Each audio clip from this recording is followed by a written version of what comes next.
प्राकृतिक आपदाओं से होने वाले जन हानि को रोकने को लेकर कृत संकल्पित मोदी सरकार ने एक लक्ष्य रखा है, जीरो कैजुअल्टी। बचाव और राहत कार्य अगर समय रहते शुरू होगा तो जीवन की क्षति को हम कम कर सकते हैं।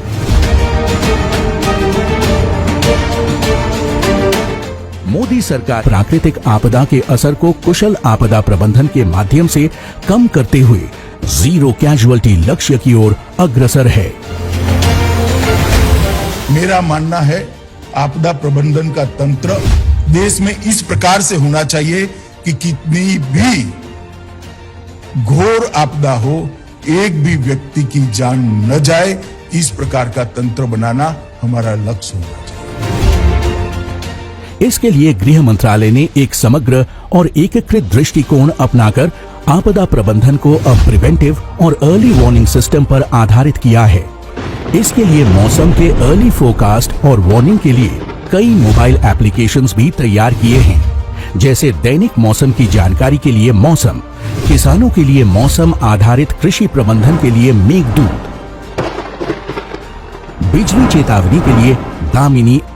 मोदी सरकार के जीरो कैजुअल्टी अप्रोच के तहत देश के 28 शहरों में एनडीआरएफ का रीजनल रिस्पांस सेंटर एवं सभी राज्यों में एसडीआरएफ कार्यरत है। पहले आपदा स्थल तक पहुंचने में काफी समय लग जाता था, जिससे अधिक जनहानि होती थी। आज बेहद ही कम समय में आपदा स्थल पर मदद पहुंचती है। कॉमन अलर्टिंग प्रोटोकॉल या कैप के जरिए आजकल बाढ़, चक्रवात जैसे आपात स्थितियों के दौरान जनता को सलाह और चेतावनी जारी की जाती है। आपदा प्रबंधन की परिभाषा को विस्तार देते हुए पिछले 4 वर्षों में तूफान और बाढ़ के अलावा देश में आने वाले अन्य आपदाओं को लेकर भी गाइडलाइंस बनाई गई है, जैसे शीतलहर और धुंध से बचाव, भूस्खलन जोखिम को कम करना, भूकंप से सुरक्षा, छत को ठंडा करने के लिए नीति, दिव्यांगता समावेशी आपदा जोखिम कम करना, आपदा प्रभावित परिवारों के लिए अस्थायी आश्रय, ग्लेशियर लेक आउटबर्स्ट फ्लड से बचाव, हीट वेव यानी लू से बचाव के लिए भी गाइडलाइंस जारी की गई है।